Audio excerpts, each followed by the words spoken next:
ఇదే ఇలా మొత్తం వాటర్ అంతా ఈ విధంగా ఆమ్లా నిమ్మకాయ, క్యారెట్, బీట్రూట్, కొరియాండర్ లీవ్స్ ఉంటే కీరా కూడా వేసుకోవచ్చు. అన్నీ వేసి అల్లం ముక్కలు వేసి చక్కగా ఫార్మేట్ చేయాలి. ఒక 12 గంటలు ఫార్మేట్ చేయాలన్నమాట.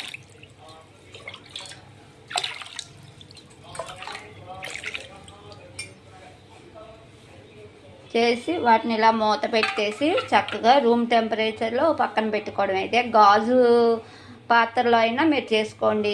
ఇత్తడి కంచు అవి వద్దులే, వానికి కళాయి ఉంటే పనికొస్తుంది, కానీ దానికన్నా ఇది బెస్ట్. స్టీలు గాజాట్లో ఇలా చేసుకొని 12 గంటల తర్వాత